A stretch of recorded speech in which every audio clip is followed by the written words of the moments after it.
the next race down the course, which is race number 67, Newcastle University against Cardiff University.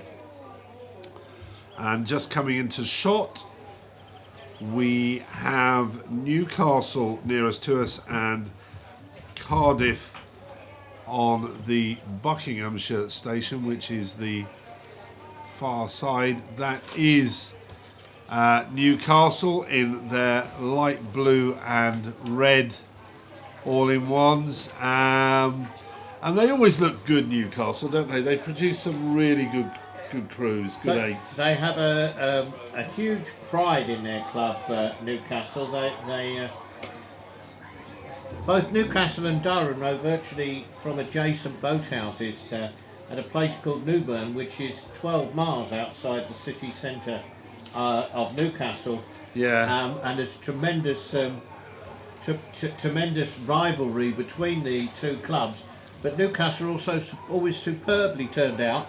And last year, the Northern Boat races between Newcastle and Durham were revived, and they take place right in the centre of Newcastle, and thousands and thousands of people turn out, and it's turning into a great big spectacle, and they get 1,500 metre races, and Newcastle beat Durham both last year and this year, and you can see why, because it's a very well drilled. So they play, university sports, so they play each other in various football, rugby, etc. Yes. What do they call it? What do they call it? Is that Well, varsity the match, Northern Boat Race is the Northern Boat Race apparently went into dormant for many years, but started again last year. Newcastle against. Right. Durham. As we look at the images here, Stan, this is the penultimate race. Do you like that? I got that in. That means last race. Penultimate. Penultimate. Chester University Rowing Club and Bristol Uni.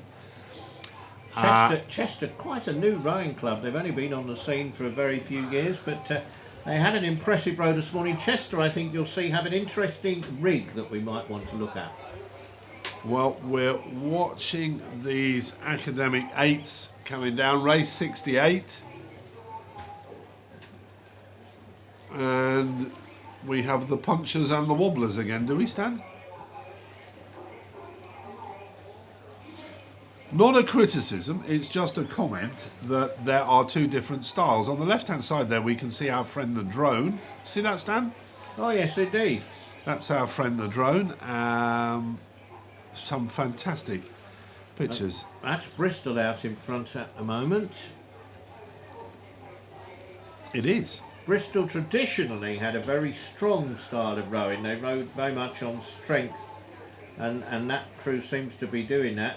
Chester, as you can see, if you look at it, they've got 6 and 7 on what's normally stroke side together, and they've got 4 and 5 on what is normally bow side together. Yeah. They're stroked on bow side, and thoroughly confusing for the cocks. But actually, if that's where your athletes naturally row, and you can get the crew to row well together in that different configuration. Yeah. Many coaches, and I'm amongst them, I've frig rigged, as we call boats. I've put people close coupled on both sides of the boat, and if it works, then it's brilliant. But if it doesn't work, or you're having a bad row, the whole thing is all a bit of a disaster. But I think this is just a question of Bristol being a bigger, stronger crew, rather than any failure of the rig in the... Yeah, no, I think they don't look to be as smooth and comfortable. I mean, Bristol are really just moving through the water very well here. Poling it along at 34s.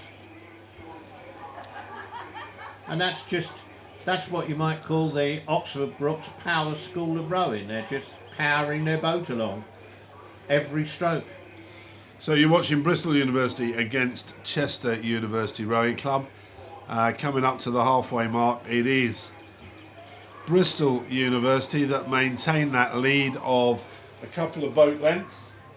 A few people here on the bank giving the crews a bit of support. Last but one race of the day. The last race is up at the start, which is Edinburgh against Nottingham University, and they are off. And you can see here Edinburgh nearest to us and Nottingham Uni on the far side. This is the last of the races for today, intermediate academic 8s, and it looks as if a little bit of a tactic there possibly. Edinburgh just moving across, trying to unsettle the crew, deliberate or not? Oh, I think we can assume with 8s that it will be deliberate, that if you try, because you're coming off the island into the booms, then if you can make it feel like the gap is smaller, you might possibly unsettle the crew, or you might unsettle the cocks in the Nottingham boat. Nottingham got a slight advantage there on the first few strokes at a slightly higher rate, so I think fair enough that I think I might, if I'd have been the Edinburgh cocks, made sure that I was right on the edge of my half of the river so that Nottingham knew we were there and had minimal opportunity to make any mistakes. Well, they're probably no strangers to each other, these crews. I mean, this is side-by-side racing. They probably met at the Bucks Regatta, where you've got 6-lane racing. This is a different sort of racing, this, isn't it? It's side-by-side. Psychologically, this is a completely different baby. In 6-lane racing, the people that you're fighting against for the lead could well be 5 lanes away from you. That's going to be 50, 60 metres away. So in multi-lane racing, you've really got to have your brain focused well inside your boat and trust your cocks and your stroke with the tactics. And all you know is the markers, whereas here you literally have got your opponents breathing down your neck, whether you're in front or behind.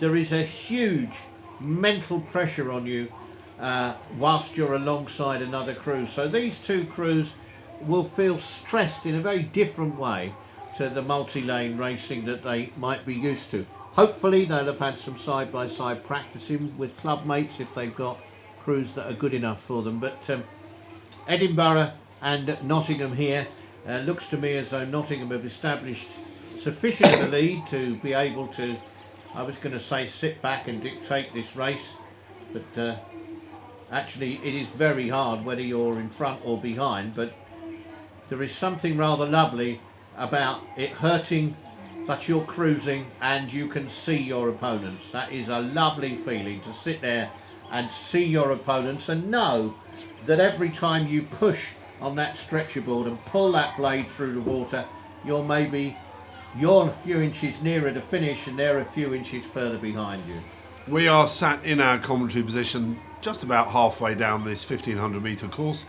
I can look out the window now and I can tell you that it is Nottingham University that are taking this one home. The last race of the day, race number 69. All the results from today are available on hwr.org.uk. You can also follow the regatta on Twitter and on Facebook. We sincerely hope you've enjoyed the coverage here as we look at these crews moving away from the boating area down towards Upper Thames Rowing Club and then the finish at Remlham Club. There's a number of screens around the regatta site showing the images of this year's Henley Women's Regatta, and there's been some fantastic racing today. Stanley, enjoyed yourself? I think this is I'm old enough to be one of the people that was around at the first Henley Women's Regatta. I think this is the 27th or maybe even the 28th. I think this is the best Friday's racing that we've ever had. I haven't seen so many close, exciting races on the first day of Henley Women's Regatta since it started all those years ago. And let's hope that the quality of the racing is of the same high standard tomorrow. First race tomorrow after the time trials is 10:30, I think you said? Well, that's what time I fancy getting up, Stan, so it will have to be. You know, a few beers, curry, bit of breakfast in the morning. We don't want to start too early, do we? No, but... On a serious note, yes. The time trials is at 8:45. The first side-by-side racing is at 10 o'clock. We're watching the last race of the day here. Nottingham University taking it home. It's been an absolute pleasure, Stan, to have you here. Thoroughly enjoyed ourselves, have we not? We've had a lovely day, and what's not to like about watching good racing in a lovely place in good company? Well done, Nottingham. Well done, you. That's about it for us today. That's the last race of the day, race number 69. We will be back with you tomorrow for more live stream racing of Henley Women's Regatta 2016.